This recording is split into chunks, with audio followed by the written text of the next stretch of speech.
Pauri police की ओर से इस वर्ष अभी तक साइबर और एफएफयू के कुल 72 मुकदमे दर्ज कर 58 व्यक्तियों के विरुद्ध कार्रवाई करने के अलावा 1,03,00,000 रुपए की धनराशि भी पीड़ितों के खातों में वापस करवाई जा चुकी है। साइबर ठगों की ओर से नए नए विभिन्न प्रकार के तरीके अपनाकर आम जनमानस को साइबर ठगी का शिकार बनाया जा रहा है, जैसे ईमेल कर, लिंक भेजकर और सोशल साइट्स पर भिन्न भिन्न प्रकार के लुभावने ऑफरों के लालच दिए जा रहे हैं, जिनमें से कई व्यक्ति लालच में आकर साइबर ठगी का शिकार हो रहे हैं। जानकारी देते हुए वरिष्ठ पुलिस अधीक्षक पौड़ी लोकेश्वर सिंह ने बताया कि साइबर सेल पौड़ी की ओर से जनवरी वर्ष 2024 से अब तक साइबर के 95 मामलों में 46 अभियोग पंजीकृत किए गए, जिनमें 19 व्यक्तियों को गिरफ्तार कर 23 व्यक्तियों को नोटिस शामिल करते हुए कुल 55,37,200 रुपए की धनराशि पीड़ित व्यक्तियों के हाथों में जमा कराई गई है। जनपद पौड़ी गढ़वाल की पुलिस के द्वारा लगातार फाइनेंशियल फ्रॉड व साइबर फ्रॉड के विरुद्ध कार्रवाई करते हुए कुल 72 मुकदमे वर्ष भर में पंजीकृत किए गए हैं, जिसमें कुल 58 अभियुक्तों के विरुद्ध कार्रवाई भी की गई है और कुल 1,03,00,000 की धनराशि विक्टिम्स को वापस करवाई गई है। मेरा समस्त जनता से अनुरोध है, यदि आपके साथ किसी भी प्रकार का कोई फाइनेंशियल या साइबर फ्रॉड हो जाता है तो उसकी आप शिकायत 1930 के टोल फ्री हेल्पलाइन नंबर पर अवश्य दें और निकटतम पुलिस स्टेशन में भी इसकी शिकायत अवश्य करवाएं। आप कभी किसी भी प्रकार की कोई ऑनलाइन ट्रांजैक्शन करते हैं तो उसका सत्यापन अवश्य करवाएं और सत्यापन करवाने के उपरांत ही अपनी ट्रांजैक्शन को करें। ऊर्जा के कुशल उपयोग और संरक्षण के लिए नरेंद्र नगर में जन जागरूकता रैली निकालने के साथ भाषण प्रतियोगिता भी आयोजित की गई और विजयी प्रतिभागियों को पारितोषिक देकर सम्मानित किया गया। उरेडा विभाग के अनुरोध पर मुख्य शिक्षा अधिकारी के दिशा निर्देश पर विभिन्न विद्यालयों के छात्र छात्राओं ने राष्ट्रीय ऊर्जा संरक्षण दिवस पर जन जागरूकता रैली निकाली। इस रैली में बच्चों के हाथों पर ऊर्जा संरक्षण संबंधित स्लोगन लिखी पट्टियां थी। नगर के समस्त विद्यालयों के छात्र छात्राओं ने नगर के मुख्य मार्ग पर रैली निकाली। ऊर्जा क्योंकि हमारी एक महत्वपूर्ण वो है विषय है, जिससे कि सारे जितने भी प्राणी द्वारा या जीव जंतुओं द्वारा या मानव द्वारा या दुनिया में जितने भी कार्यक्रम चलाए जा रहे हैं वो ऊर्जा पे आधारित होते हैं। अगर इसका संरक्षण नहीं किया गया और इसका दोहन ज़्यादा मात्रा में हुआ तो हमारे संसाधन जल्दी ख़त्म हो जाएंगे और जो हमारा पर्यावरण है वो भी इससे दुष्प्रभावित होगा, जिससे कि क्लाइमेट चेंज और आदि भिन्न प्रकार की समस्याएं उत्पन्न होती हैं। तो इसी कड़ी में प्रत्येक वर्ष हम ऊर्जा संरक्षण मनाते हैं ताकि जन जागरूकता अभियान चलाए जाए। शिक्षा के क्षेत्र शिक्षकों और विद्यालयों में इस तरह के कार्यक्रम चलाए जाएं ताकि भावी पीढ़ी हमारी इसमें जागरूक हो सके और अपनी जागरूकता के साथ साथ समाज और देश का हित कर सके। आज 14 दिसंबर ऊर्जा संरक्षण दिवस के रूप में मनाया जाता है और ये उरेडा हमारा विभाग है, उसके द्वारा ये कार्यक्रम यहाँ पर संचालित किया जा रहा है, जो शिक्षा विभाग के अंतर्गत ये कार्यक्रम हो रहा है। और न सिर्फ नरेंद्र नगर में बल्कि सभी जगह इसको ये एक तो BEE है जो हमारा ब्यूरो ऑफ एनर्जी एफिशिएंसी, उसके द्वारा ये 1991 में ये शुरू किया गया था 14 दिसंबर से। और स्कूल, देश के जितने स्कूल हैं उनमें तमाम में चित्रकला प्रतियोगिता, भाषण प्रतियोगिता और वॉल पेंटिंग, इनके जरिए बच्चों के जरिए जनता को जागरूक करना, बच्चों को जागरूक करना, तमाम जागरूकता को फैलाना इसका एक उद्देश्य है। और आज नरेंद्र नगर में ये तमाम प्रतियोगिताएं विभिन्न स्कूलों से, गुरु राम राय पब्लिक स्कूल हो गया, GIC और GGIC जो हमारे सरकारी स्कूल हैं, और तमाम सरस्वती शिशु मंदिर हो गया, माउंट कार्मेल हो गया, ये तमाम स्कूल इसमें प्रतिभाग कर रहे हैं। तो कला प्रतियोगिता यहाँ पर होगी, भाषण प्रतियोगिता होगी और बच्चों को इसमें उचित पुरस्कार भी दिया गया है। तो इसका मुख्य मकसद वही है कि जागरूकता लोगों को है, ऊर्जा का विवेकपूर्ण जो खर्च हो, खपत हो, वो हो, जिससे आपका भविष्य आगे ऊर्जा के संदर्भ में सुरक्षित हो। शिक्षा विभाग को राष्ट्रीय ऊर्जा संरक्षण दिवस के अवसर पर जन चेतना से रिलेटेड कार्यक्रम आयोजित करने की जिम्मेदारी दी थी। शिक्षा विभाग द्वारा आज नरेंद्र नगर में एक भव्य रैली का आयोजन किया गया। इसमें नरेंद्र नगर विकास खंड के विद्यालयों ने बढ़ चढ़ के प्रतिभाग किया।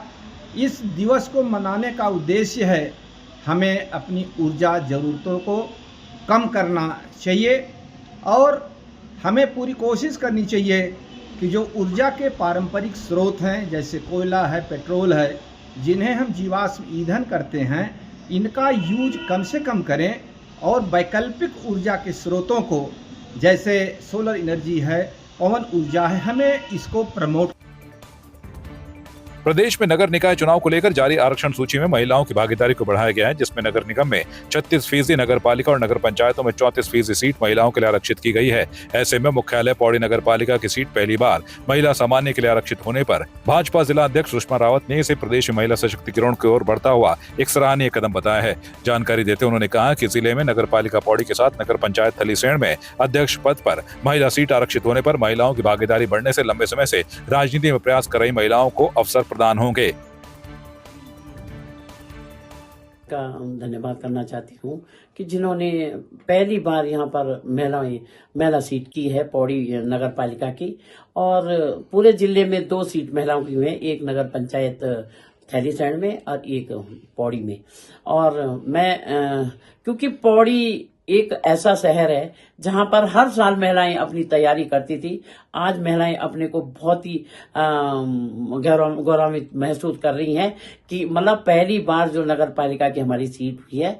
और इसी उसमें मैं भी एक जिलाध्यक्ष होने के नाते, और हमारे यहाँ पर कई महिलाओं ने 5-6 महिलाओं ने दावेदारी कर रखी है, और सभी महिलाएं बाद में एकजुट होकर काम करेंगी जिसको भी टिकट मिलता है।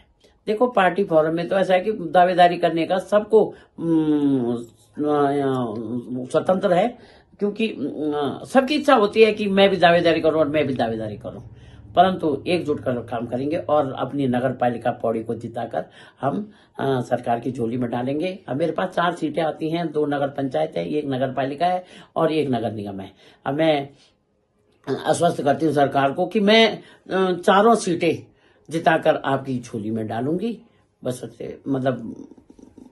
मैं भारतीय जनता पार्टी के हर जगह 4 जगह पे कमल खिलाऊंगी। रानीखेत में वन विभाग और पुलिस की तत्परता से 2 लाख रुपए की कीमत का 152 टन अवैध लीसा बरामद किया गया है। दरअसल वन विभाग की ओर से मुखबिर की सूचना के आधार पर रात्रि में रानीखेत रामनगर मार्ग पर सोनी डांड के निकट चेकिंग अभियान चलाया गया, जिसमें एक आयशर ट्रक संदिग्ध प्रतीत होने पर उसे रोका गया तो विभागीय कर्मचारियों के वाहनों को टक्कर मारता हुआ आगे निकल गया। वन विभाग की टीम की ओर से तुरंत पुलिस चौकियों से संपर्क किया गया और खैरना अल्मोड़ा मार्ग पर उक्त ट्रक को पकड़ लिया गया। ट्रक को चेक करने पर उसमें 152 टन अवैध लीसा बरामद हुआ, जिसकी कीमत 2 लाख रुपए बताई जा रही है।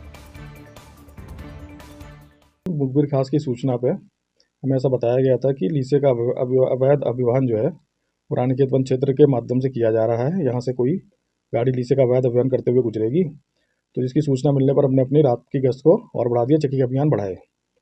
और इसी क्रम में सोनी डाट के पास जैसे कि हमें सूचना थी उसी के अनुसार एक लीसे का ट्रक आयसर DI 3200 और UP 22 उसका नंबर था 7096, वो हमें मिला संदिग्ध स्थिति में, जिसकी हमने जांच की और वो जांच करने पर पूछे जाने पर तेज़ी से हमारे वाहन को क्षतिग्रस्त करता हुआ लीची की तरफ काफ़ी तेज़ गति से निकला। तो उससे हमारा शक भी कंफर्म हो गया और उसके बाद हमने पीछा किया अपनी टीम की मदद से और हमने पुलिस को भी इन्फॉर्म किया, पुलिस से भी सहायता ली। उसके बाद फाइनली उसे हमने खैरना पुलिस की मदद से पकड़ा। उसमें 152 टन लीसे के अवैध पाए गए, जिनका बाजार मूल्य लगभग 2 लाख है। और उच्च अधिकारियों के निर्देशानुसार हमें जो है वो आदेश दिए गए हैं कि हम गाड़ी को कन्फिस्केट करेंगे और जो भी इसमें लिप्त पाए जाते हैं उनके खिलाफ कठोरतम से कठोरतम कार्रवाई भारतीय वन अधिनियम में की जाएगी। एक जांच समिति गठित कर दी है रेंज स्तर पे और उसके द्वारा जहां से भी ये लीसा उत्पादित है, तीनों को देख के, गाड़ी के जो मार्ग उनको देख के गहन तरीके से पूछताछ करके हमें पता लगाएंगे कि लीसा कहाँ से लाया जा रहा है, कौन से लोग इसमें मिले हुए हैं और क्या ये किसी बड़े गिरोह का तो काम नहीं है। नैनीताल जिले के रामनगर में जमीन के नाम पर 1.5 करोड़ रुपए की धोखाधड़ी का मामला सामने आया है। पीड़ित देहरादून का रहने वाला है। पीड़ित की शिकायत पर पुलिस ने रामनगर कोतवाली में 3 लोगों के खिलाफ IPC की धारा 420 के तहत मुकदमा दर्ज किया है। रामनगर कोतवाली के वरिष्ठ उप निरीक्षक मोहम्मद यूनुस ने बताया कि सतीश कुमार अग्रवाल पुत्र स्वर्गीय ओम प्रकाश अग्रवाल निवासी देहरादून ने पुलिस को तहरीर दी थी। सतीश कुमार ने अपनी तहरीर में आरोप लगाया था कि हरेंद्र सिंह नेगी, सर्वजीत सिंह और आलोक गुसाई निवासी पीरोमदार रामनगर ने उसे रामनगर के नरसिंहपुर एरड़ा में करीब 14 एकड़ जमीन दिखाई थी। ये देहरादून निवासी सतीश अग्रवाल जी ने एक एप्लीकेशन दी है जिसमें उनके द्वारा बताया गया है कि नरसिंहपुर हमारे क्षेत्र में पड़ता है, उसमें 14 एकड़ जमीन को दिखाकर अपनी बताकर 3 अभियुक्तों ने जो है उनसे 1 करोड़ 50 लाख रुपए लगभग ले लिए हैं। उस संबंध में हमने धारा 420 में मुकदमा दर्ज किया है। मामला पुराना है और 3 अभियुक्त इसमें बनाए हैं। 3 अभियुक्त हैं इसमें, हरिंदर है, सर्वजीत है और आलोक है। तीनों रामनगर क्षेत्र के रहने वाले हैं। आपकी इस पर क्या राय है, हमें कमेंट कर जरूर बताएं। इसके साथ ही आप हमारे YouTube चैनल को सब्सक्राइब कीजिए। आप हमें Facebook, Instagram, Twitter पर फॉलो भी कर सकते हैं और संवाद 365 के साथ एक क्लिक में जुड़ने के लिए डाउनलोड कीजिए संवाद 365 ऐप।